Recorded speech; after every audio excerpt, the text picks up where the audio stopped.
Habatus Renungan Harian Anak.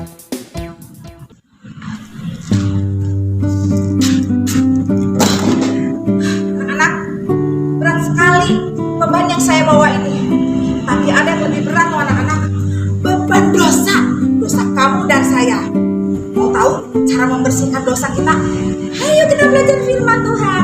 Habatus, hidupku bagi Kristus. Mari kita berdoa. Tuhan Allah Bapa kami yang bertakhta di dalam kerajaan surga, kami bersyukur karena Tuhan terus panggil kami untuk kami mau belajar firman Tuhan.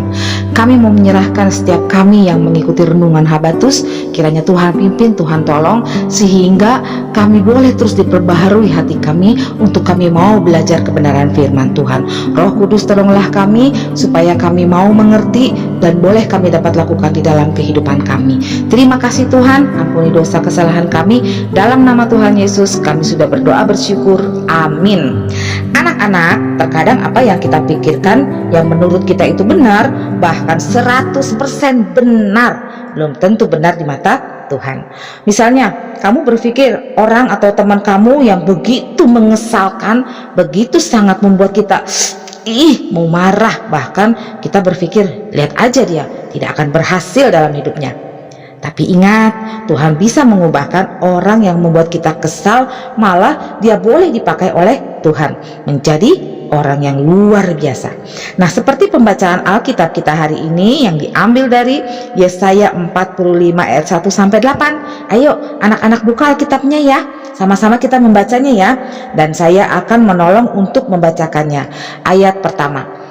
Beginilah firman Tuhan, inilah firmanku kepada orang yang kuurapi, kepada Kores yang tangan kanannya kupegang, supaya aku menundukkan bangsa-bangsa di depannya dan melucuti raja-raja, supaya aku membuka pintu-pintu di depannya dan supaya pintu-pintu gerbang tidak tinggal tertutup. Anak-anak, keadilan, kekudusan, ketegasan semua itu ada di dalam karakter Tuhan, dan hanya Tuhanlah yang bisa mengadakan keadilan bagi umatnya. Salah satu cara keadilan Tuhan adalah mengurapi Koresi. Padahal ingat, Raja Koresi adalah dari bangsa penyembah berhala dan bukan berasal dari bangsa Yahudi.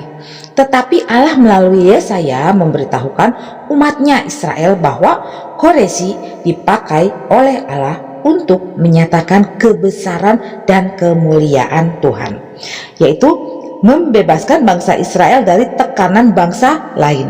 Nah anak-anak, Koresi orang berdosa. Tidak ada yang tidak berdosa. Semua orang berdosa. Ingat Roma 3:23 ya. Termasuk kamu dan saya juga berdosa. Tuhan dengan kedaulatannya memakai Koresi, begitu juga Tuhan mau memakai kamu dan saya untuk kemuliaannya ya.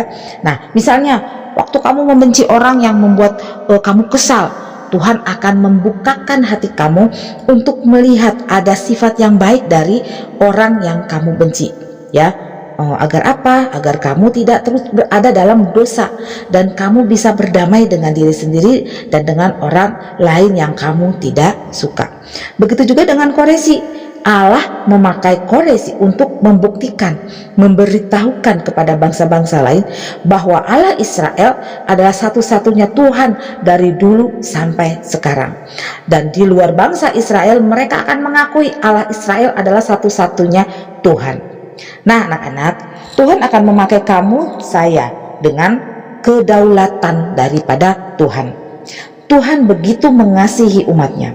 Karena kasihnya kepada kamu dan saya, Allah Bapa menyuruh anaknya yang tunggal untuk datang ke dunia ini, agar manusia yang penuh dengan dosa tidak menjadi sia-sia, karena diselamatkan oleh cinta kasih Tuhan. Dengan cara apa Allah menyuruh anaknya datang ke dunia? Dengan cara menjadi serupa dengan manusia. Dia rela dihina, dia rela disiksa, bahkan sampai mati di kayu salib. Tetapi ya tidak sampai di situ ya. Nah anak-anak, pada hari yang ketika dia bangkit naik ke surga, hidup kekal selama-lamanya. Anak-anak tahu siapa dia? Iya, dia adalah Tuhan Yesus Kristus. Apakah kamu mau terus hidup dalam dosa? Tidak mau diubahkan? Tidak mau dibentuk oleh Tuhan? Pasti mau ya anak-anak. karena Roh Kudus yang ada di dalam hati kita akan terus mengingatkan, memanggil kita untuk hidup bagi kemuliaan Tuhan. Kak, tapi kan susah untuk hidup benar, banyak aturan, ribet Kak. Betul sekali anak-anak, memang susah. Kita minta kepada Tuhan untuk diberikan kemampuan untuk berubah, meminta pertolongan kepada Tuhan dengan cara berdoa, baca firman-Nya, meminta kekuatan dari Tuhan, dan Roh Kudus yang akan menolong kamu dan saya supaya bisa diubahkan. Maukah anak-anak yang sudah percaya kepada Tuhan Yesus untuk terus dibentuk oleh Tuhan agar hidup kita bagi Kristus? Iya, mau ya anak-anak? Habatus, hidup aku bagi Kristus. Nah, untuk anak-anak yang belum percaya, Yohanes 14 ayat 6, kata Yesus kepadanya, akulah jalan dan kebenaran dan hidup. Tidak ada seorang pun yang datang kepada Bapa kalau tidak melalui aku. Puji nama Tuhan, mari kita berdoa. Kami bersyukur Tuhan karena Tuhan terus mengingatkan kami melalui firman-Mu agar kami hidup benar di hadapan Tuhan, agar kami tidak membenci teman kami, agar kami tidak menyakiti hati teman kami, tetapi kami boleh terus belajar dan meminta Roh Kudus menolong kami untuk dimampukan kami, hidup kami berharga di mata Tuhan. Terima kasih Tuhan, ajar kami mengasihi satu dengan yang lainnya ya Bapa. Ampuni dosa kesalahan kami Tuhan. Terima kasih, dalam nama Tuhan Yesus kami sudah berdoa dan bersyukur. Amin. Sampai jumpa lagi. Tuhan Yesus memberkati. Dah.